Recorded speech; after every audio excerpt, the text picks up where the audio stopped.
Are you wondering what should be your first lens? 35, 50, 85, 16 to 35, 24-70 or other zoom lenses? There are too many options out there. Today I'm going to tell you why the 50mm 1.8 is the first lens you should invest in, or in case you haven't bought it yet, then you should definitely order it today.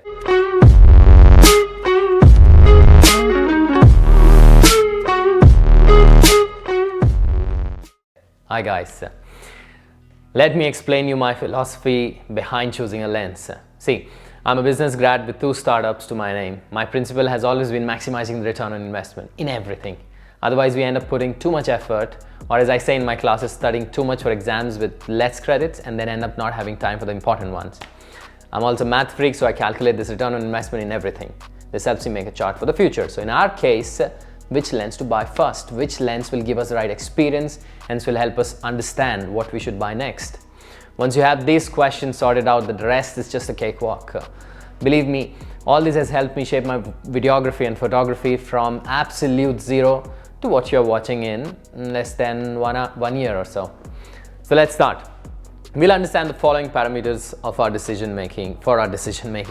Pardon me if it gets too nerdy, but I'm a fan of structure and process, and I think it has helped me a lot, and I hope it will help you as well.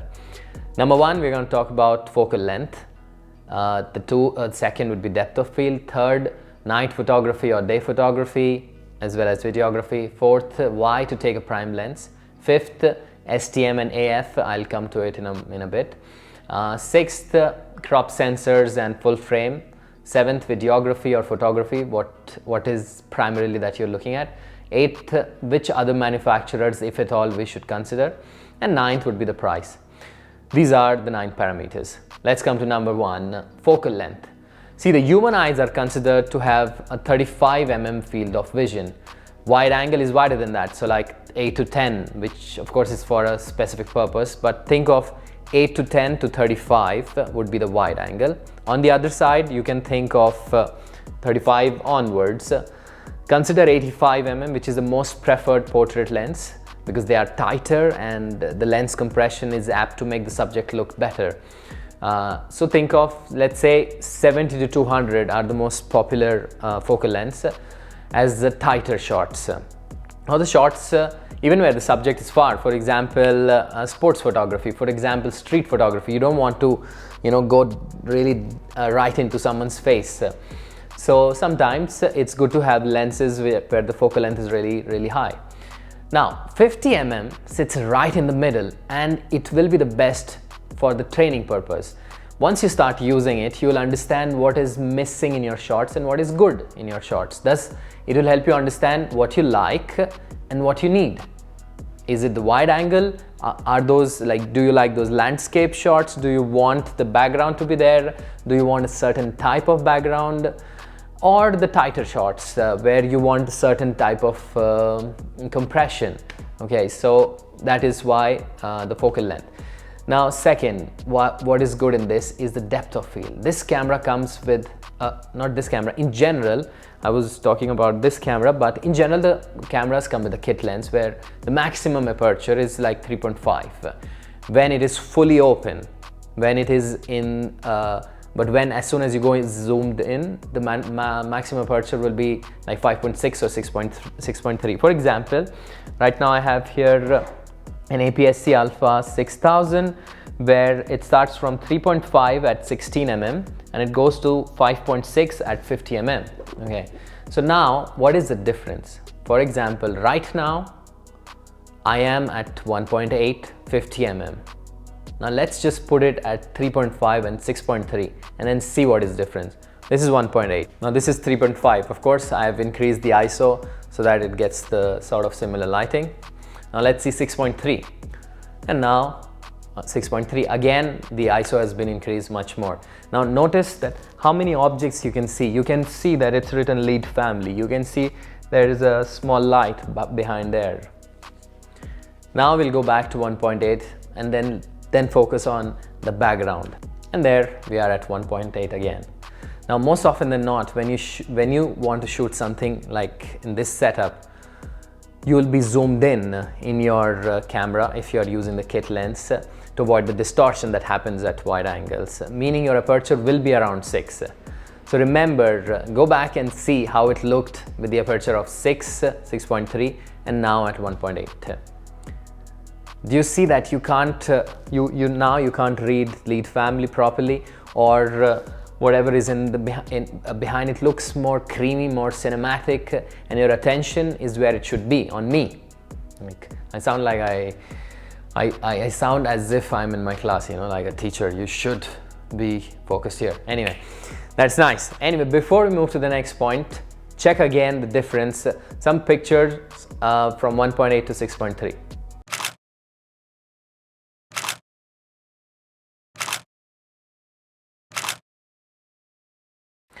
Now, the third point, night or day photography. See, because of a large opening, that is 1.8, it allows more light into the lens. Hence, it can be used in nighttime far better than the kit lens. So if you want to use your lens after dark, then this lens is a must.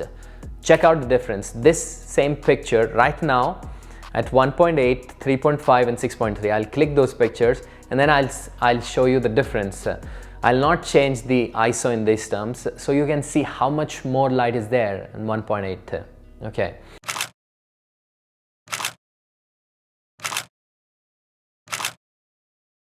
Now, fourth, why take a prime lens? Well, kit lens are zoom lens. So if we talk about this,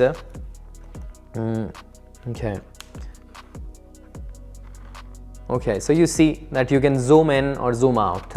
So as we said, 1855, this one is 1650. So now what happens is, in case of a zoom lens, if you want to take a picture of a small building or of the front door, you just have to rotate the lens a bit, and yeah, that's all. Now that's the problem, that's the end of photography here, because when you do not move around, then you miss out on the other perspectives in which you could have taken the same shot. Because for example, if you had moved towards the door, probably you can see a different angle, and that is very important for photography. When people would tell me, all my friends who are into photography, I was like, okay, I guess it makes sense. And once I bought it, I understood that prime lenses are so much better because it forces you to move around, look for better angles, background, and so much more. Believe me, it will change your perspective towards looking at everything. Plus, prime lenses are way sharper than the zoom lens. Number 5, STM AF. So AF is autofocus. That is something that you need, that is needless to say is very important even for professionals. So that means you should definitely invest in an autofocus lens and not the classic manual lens. And this particular lens, which I'm talking about, 50 mm, for my purposes, I'm using a Canon. This lens is autofocus. Now, if you are looking to do some kind of video work, then you need silent lenses, and the Canon 50 mm 1.8 has STM, which is a stepper motor, which is near silent. I've never had any problem.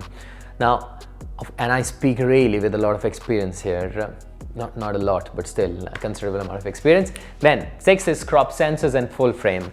So as I said, here we have an APS-C camera. Now what happens is, because of APS-C, what it is, simply it's a little bit cropped. So if this was the picture on a full frame, APS-C will be something like this. So it's smaller by more or less 1.6. So 50 mm will act like 80 mm. Okay, basically multiply by 1.6. And on a full frame, it will be full frame. So it's 50 mm. So, but I'd say, of course, there are options. For example, here when you see this kit lens is okay for the APS-C camera as well, but I'd suggest you to buy the 50 mm, which is the full frame 50 mm. Why so? Because you can anyway put it on the APS-C camera with the help of an adapter or a speed booster, because this particular lens is EF lens of Canon, which is the strongest and the most researched line of lenses in the history of lenses. And with a small adapter and speed booster, if you can just put it, why not? Also, in case you become serious in the art of photography or videography and you would like to do that, in future you are going to buy a full frame, and then you would have to waste another load of money just to buy the same sort of lenses, because you cannot put, it doesn't make sense to put a small one onto a big one, because anyway it will be cropped. Okay, so basically buy lenses to be future proof. Again, the concept of return of investment. Okay, number 7, videography or photography. Well, this point I've covered more or less already, be it for taking photos or for videos. This focal length, depth of field together with the STM is amazing for both.